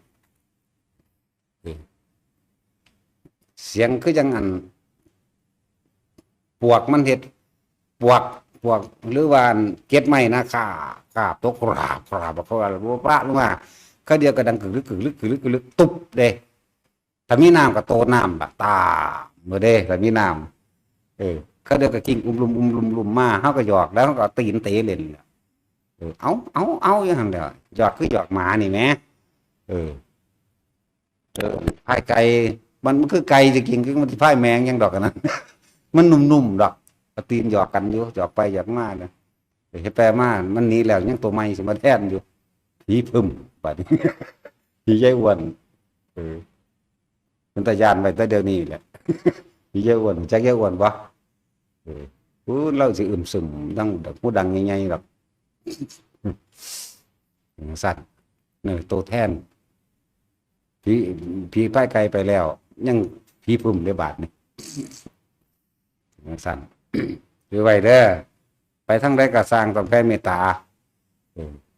แผ่โดยวิธีใดก็ฝึกไปสะก่อนตัวแต่ทรงชาติไปแล้วโอ้มันง่ายนะดีบ่ดีมันนั่งเบิ่งเฮาสำลาบมันนั่งถาโอ้ยบอกไปจะญาติกับเขาอีกคิดยากกว่าเด่นบ้าในสมองเดี๋ยวนี้จังแม่นอีหยังคิดยากแล้วว่าสิย้ายไปอยู่กุดนั่นแต่ว่าตาเสียนำรถเด้อมันเศร้าไปเบิ่งดูกันขนาดตอนกลางเว้นแจ้งๆอยู่นี่สิไปบ่ได้บ่าย3ท่านบ่ไปเรื่องสั่นแล้วโอ้ยแต่เขาย่านผีแลนมาหานี่แลนก่อนเขาช่วยแน่อาจารย์จังซี่เนาะฮะสิแลกมันยังเกาะว่าเฮ้ยทั้งนี้ก็ไปเลยเดี๋ยวบ่ได้จังอีกโอ้เอ้ยแต่ตัวเองก็พึ่งตัวเองบ่ได้ดอกจังสิบ่ได้มาพึ่งเนาะแต่จากหัวนะเฮาว่าอันถ้าเสียใจเฟียอยู่หั่นย่านล่ะจักเล่าเป็นผู้จังไดเนาะตะกำบางสิแม่แล้วก็เป็นผู้จังไดบ่จักถ้าบอกว่าอันกินข้าวแซ่บบ่มื้อนี้ก็แซ่บอันใดนั่นน่ะลาบหมูโดดปัดผีหมูกันว่าย่านเนาะแซ่บอันใดจังซี่มันจะแซ่บทอดปลาทูปัดผีปลาทูกันบ่ย่านผีปลาชิโกะมื้อนี้ เนาะว่าตัดสินเจ้าย่านจะบอกผีพวกนี้บ่ย่านบัดผีถุงยางลมพัดขึ้นตีแลนหมูลูกโอ้ยลมมันพัดกลางคืนเนาะถุงยางปิวขึ้นที่ทั้งนี่แลนหมูลูกเหรอธรรมดาวะผีในจินตนาการผีหลอกกับเจ้าของนั่นละหลอกเจ้าของกับผีเจ้าของละหลอกเจ้าของสั้นละหยุดคิดได้มันก็บ่มีหยังทันตัวจักบ่ล่ะลมหายใจนั่นได้เฮ็ดไปเรื่อยๆแหละพวกเฮาซ้ำมีโอกาสนะอันใดที่พ่ออุทิศบุญจากการให้ทานอุทิศบุญจากการสวดมนต์สาธยายธรรมคำสอนพระพุทธเจ้าอุทิศนั่นแหละจึงบอกว่าร่วมไงมันร่วมขอผลทานบุญกุศลกรรมดีที่ข้าพเจ้ากระทำมาแล้วตั้งแต่อดีตจนถึงปัจจุบันณขณะนี้จงถึงแด่มารดาบิดาของข้าพเจ้าญาติของข้าพเจ้าเจ้ากรรมนายเวรข้าพเจ้าตลอดทั้งสรรพสัตว์ทั้งหลาย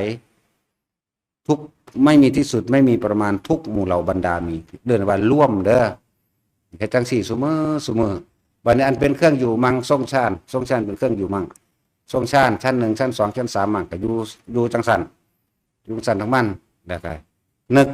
การแผ่เมตตาการแผ่เมตตาเนี่ยสิว่าสัพเพสัตตาสัตว์ทั้งหลายทั้งปวงก็ว่าไปแต่อันเฮาเฮ็ดมาตลอดนี่เฮาบ่ค่อยว่าสัพเพสัตตาเฮาจะเว้าเรื่องกรณีเลยบทกรณีเลยตะกี้บทกรณีทั้งบทต่อมาก็มาตัดสั่นต่อมากับใส่ความรู้สึกออกไปซื่อๆนะอันนี้บอกวิธีการให้นะเป็นเครื่องหนุนตนเองเด้อคนที่เฮ็ดได้พระกับคนนั่นแหละเฮ็ดได้น้ำกันเบิดนั่นแหละการแผ่เมตตาลักษณะนี้แม้เพียงชั่วสูดดมของหองนะมีอานุภาพมากเลยสิบอกอะไรที่เป็นเจ้ากรรมในเวรหลายๆลดลงหลายเด้การตัวนี้เพราะว่ามันเกิดจากความสงบภายในของเฮาแล้วบ่แม่นแผ่เมตตาโดยความจำบ่แม่นแผ่โดยความมีหวังผลว่าหวังผลอยากให้ผู้ใดผู้หนึ่งมาหักหรือหวังผลเพื่อจะทำลายผู้ใดผู้หนึ่งที่เป็นบุคคลที่เกลียดบ่แม่นเด้อต้องไม่มีความหวังเข้าใจบ่นี่เมื่อจิตเป็นสุขวิตกวิจารปิติสุขเอกตาหรือเฉพาะปีติอย่างเดียววะนี่เป็นสุขเอกคตาตัวนี้ชั้นที่2อันนี้แต่ว่าเลยบทกรณีเต็มก็ได้หรือว่าจะเอาเยเกกิก็ได้มันก็ร่วมอยู่ในหันบทแล้วไปแปลแล้วเฮามักบทใดมีคุณค่าทรงคุณค่าบทใดในหัวใจเฮาในความหมายเฮาว่าโลดนั่นแหละ แต่ว่าให้แต่ละคนหาเครื่องอยู่ให้เจ้าของเองถ้ามันวนแต่อยู่ในถ้ำมันสิไปใส่เดี๋ยวนี้ของเฮามันเบิดมือเบิดเว้นมันวนตั้งแต่อยู่ในถ้ำนี่เด้บ่ได้ไปออกไปใส่เด้ปลูกต้นไม้ก็เพื่อผู้อื่นสัตว์อื่นเฮ็ดอีหยังก็สร้างเพื่อผู้อื่นเบิดเพื่อเจ้าของบ่มีดอกโอ้ยมันละสบายแต่มันบ่มีภาระเด้เฮ็ดเพื่อผู้อื่นนี่จักบ่ล่ะบ่มีภาระบ่หนักอกหนักใจเบิกบานจักว่าเสริมซื่นหัวอยู่บนมือก็ได้ไม่ว่าตัดสินแต่หัวบนมือคือตัดสินเป็นบ้าเด้ เขาจะไปปัวเด้แต่มันบ่มีภาระแต่เขาเฮ็ดเพื่อผู้อื่นนั่นน่ะเวลาที่สบายที่สุดคือเวลาที่บ่เป็นของตนเองจักบ่ล่ะถ้าเป็นเวลาของตนเองมันสิฟ้าวมันสิรีบมันจักให้ผู้อื่นมาย่องบัดดีจังซั่นจังซี่นี่แล้วแต่ไผย่องบ่ย่องก็สร้างด่าก็ตามย่องก็ตามแล้วมีแต่ว่าเฮ็ดจังได๋สิใช้ร่างกายอันนี้ให้มันเป็นประโยชน์มากที่สุดที่ขณะที่มันมีชีวิตอยู่ตายปั๊บมันบ่ได้มีประโยชน์เด้บ่สู่ไก่เด้บ่สู่เขียดอีโมเด้เข้าใจบ่ล่ะเอาผู้ใดว่าร่างกายของมีประโยชน์ซ้ำเขียดอีโมเด้อนี่บ่ได้สู่กิโปมกิหลีดกิรอตัวหนึงเด้บ่ได้สู่ปลาตัวหนึงเด้บ่ได้สู่ไก่เด้ไก่นี่เขายังเอาไปคั่วกินได้เด้ปลาก็เอาไปป่นไปปิ้งได้แม่นบ่ล่ะแต่ว่าศพคนนี่ตีมันเอามันเป็นตะขี้เดียดเขาไปถิ่มเด้เขาย่านเนาะเผาถิ่มเด้แล้วอย่าคิดว่าเจ้าของมีค่าซ้ำไก่ไก่หยังก็สร้างไก่น้อยก็ตามไก่ใหญ่ก็ตามอย่าคิดว่าเจ้าของมีค่าซ้ำหวกซ้ำกิริที่ปมจะไปคิดวางซั่นตายปั๊บนี่เบิดละคานบ่มีแล้วตอนที่มีชีวิตอยู่นี่เด้มันมีค่าเข้าใจบ่ล่ะเฮ็ดให้มันใส่มันคุ้มตัวจักบ่ตะกี้เฮาหาเงินนี่เฮาเป็นทาสเงินเนาะบัดนี้เงินเป็นทาสเฮาตะกี้เฮาเป็นทาสกายเพราะว่าเฮาหลงในกายเข้าใจบ่ บัดนี้กายเป็นธาตุเฮาจะบอกกายต้องเป็นธาตุธรรมได้บัดนั่นแหละใส่เพื่อธรรมเงินก็ใส่เพื่อธรรม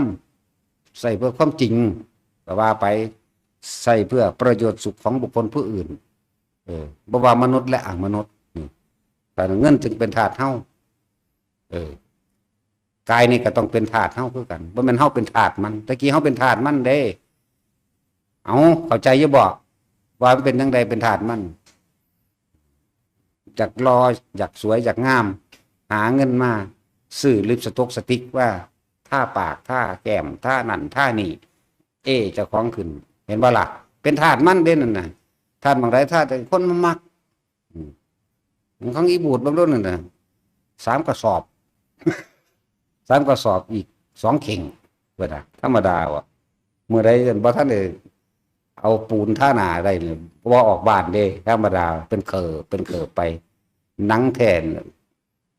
เจ็บเสหนังแท้เหี่ยวๆเด้หนังแท้มันเป็นหยูๆเป็นเหี่ยวเป็นเจ็บเสจังได๋ดอกหน้าก็อึ้งตึงอยู่แล้วเด้อโอ้ยเบิ่งบ่ได้แต่ยิงแขวออกจักหน่อยพอเบิ่งได้อยู่อันนี้คือสั่นนั่นแหละเป็นธาตุมันเป็นธาตุกาย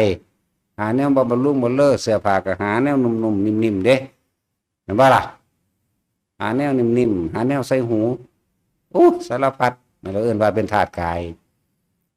สั่นเป็นธาตุกายเป็นธาตุเงินมาบำรุงบำเรออันนั้นหาสร้อยหาแหวนมาใส่ให้มันเขาอย่างให้คนมองเด้เนาะเรื่องสั่นเด้แล้วเรื่องสั้นอิลิบัดนี้เขาจงใส่กายนี่จงเป็นธาตุแห่งเราเป็นธาตุธรรมจากว่าล่ะเงินนี่จงเป็นธาตุเราคือเป็นประโยชน์ต่อผู้อื่นเท่านั้นบ่แม่นประโยชน์ตนจะว่าล่ะบอกหลายวิธีแล้วเด้อคนที่ใส่บาตรจังสิ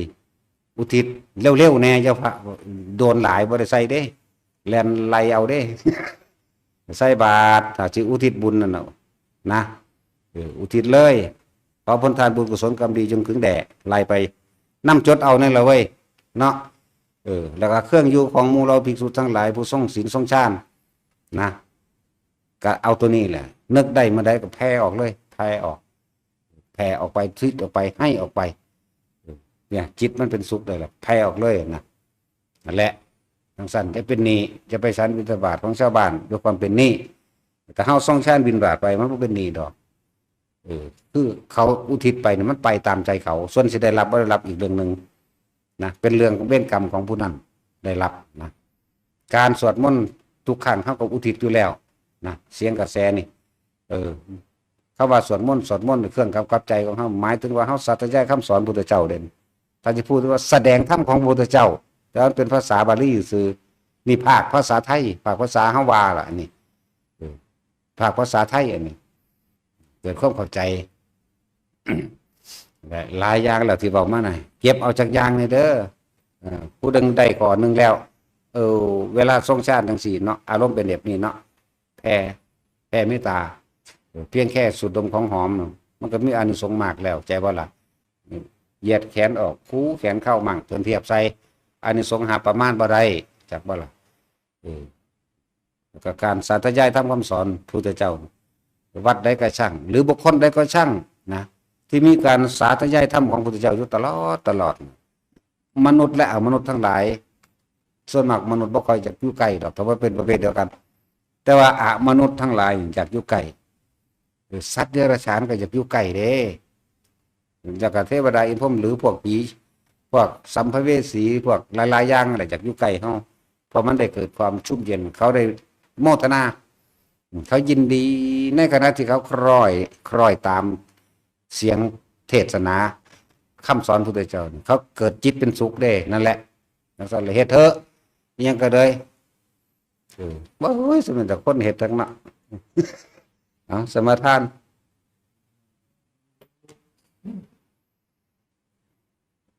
มองว่าโอ้เป็น